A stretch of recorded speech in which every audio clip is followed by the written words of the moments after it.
100 में 90 शोषित हैं, शोषितों ने ललकारा है। धन धरती और राजपाट पे 90 भाग हमारा है। ये लाइनें उस क्रांतिकारी नेता की हैं, उस क्रांतिकारी व्यक्ति की हैं जिसने इस देश की सामाजिक आज़ादी के लिए लड़ाई लड़ी। और वो लड़ाई उस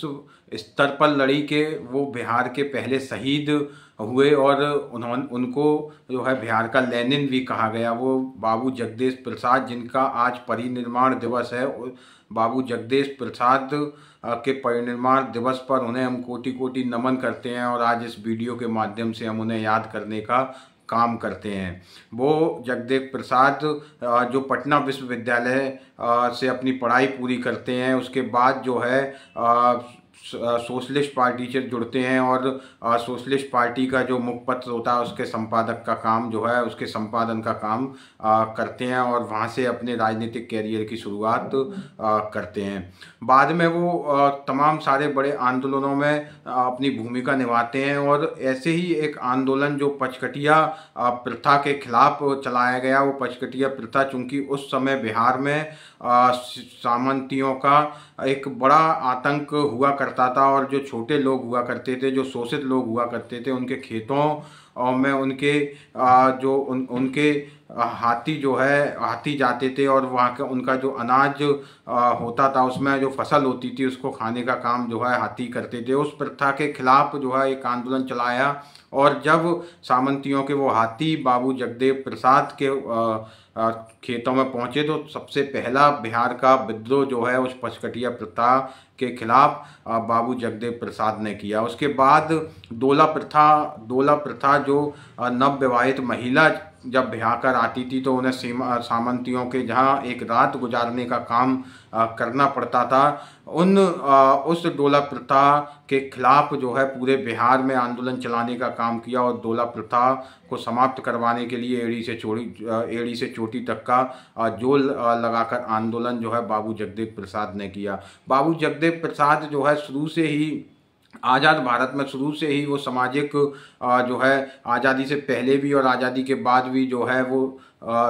सामाजिक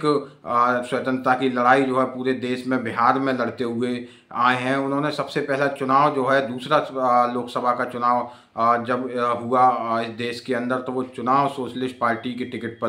लड़ा। उसके बाद जो है वो 1962 का चुनाव लड़ते हैं, 1967 में बिहार विधानसभा का चुनाव लड़ते हैं और वहाँ वो जीत हासिल करते हैं और विधायक बनते हैं। और जब विधायक बनते हैं तो उनका वही अंदाज जो है वही अंदाज जो है जो उनका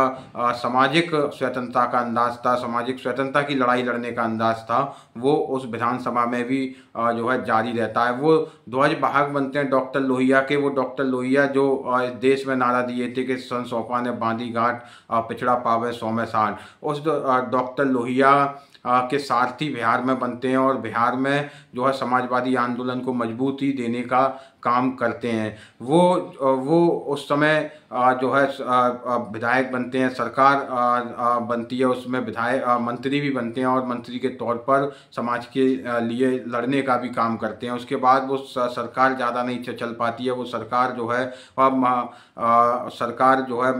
सामंतियों के कारण गिरने का काम करती है, क्योंकि वो उस समय जो तत्कालीन मुख्यमंत्री बनते हैं वो सामंतियों के लिए काम करने लगते हैं और इससे नाराज होकर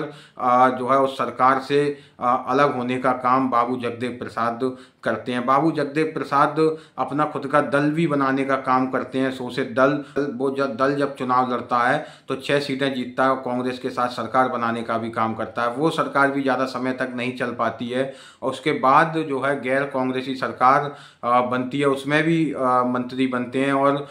जब मंत्री बनते हैं तो सदन में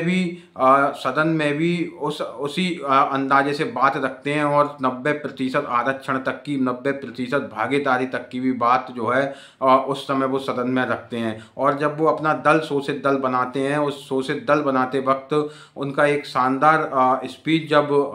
लोगों के बीच में होता है तो उस स्पीच में, उस भाषण में वो कुछ लाइनें कहते हैं जो उनके मुख्य एजेंडे को दर्शाती हैं। उनमें से सबसे प्रमुख जो लाइन है वो आज भी जो है हर क्रांतिकारी के ध्यान में है कि जिस लड़ाई की बुनियाद मैं डाल रहा हूँ वह लंबी और कठिन होगी। क्योंकि मैं एक क्रांतिकारी पार्टी का निर्माण कर रहा हूँ, इसलिए इसमें आने जाने वालों की कमी नहीं रहेगी, परंतु इसकी धारा रुकनी नहीं चाहिए।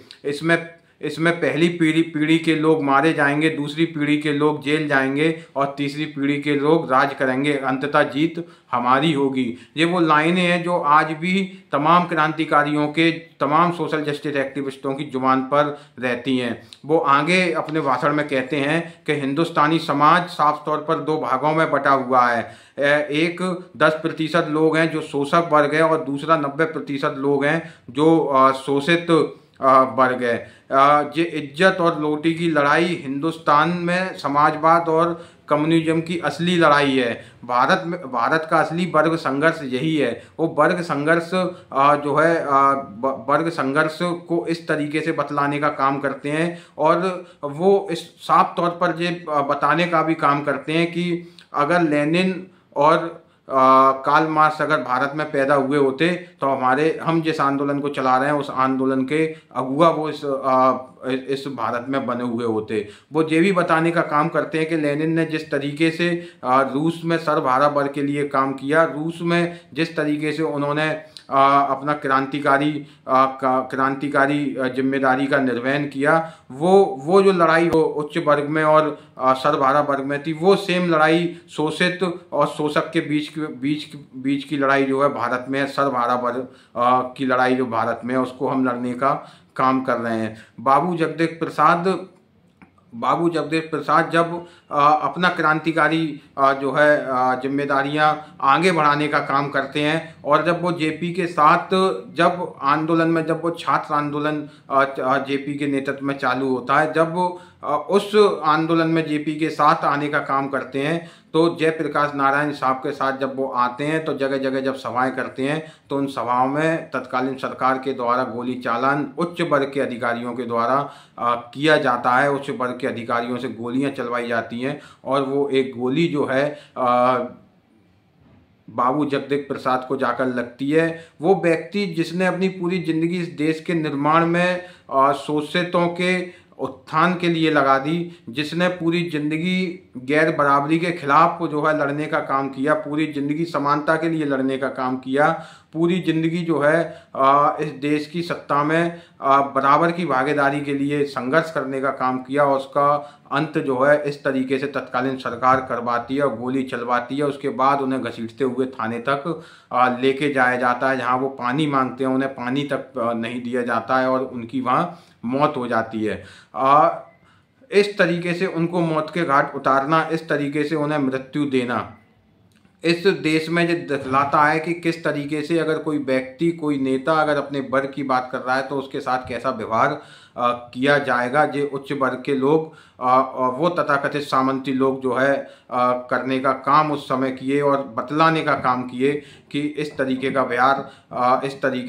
जो है तुम्हारे साथ किया जाएगा। आज बाबू जगदेव प्रसाद साहब का परिनिर्वाण दिवस है और इस परिनिर्वाण दिवस पर हम ये संकल्प लेते हैं कि चूंकि हम सोशल जस्टिस एक्टिविस्ट के तौर पर काम करते हैं, गैर बराबरी के खिलाफ काम करते हैं, समानता के लिए काम करते हैं, इस देश में सामाजिक न्याय को स्थापित करने के लिए काम करते हैं, राजनीतिक न्याय को स्थापित करने के लिए काम करते हैं, आर्थिक न्याय को स्थापित करने के लिए काम करते हैं, तो एक संकल्प हम लेना चाहते हैं कि बाबू जगदेव प्रसाद की हत्या जिस तरीके से की गई, वो जिन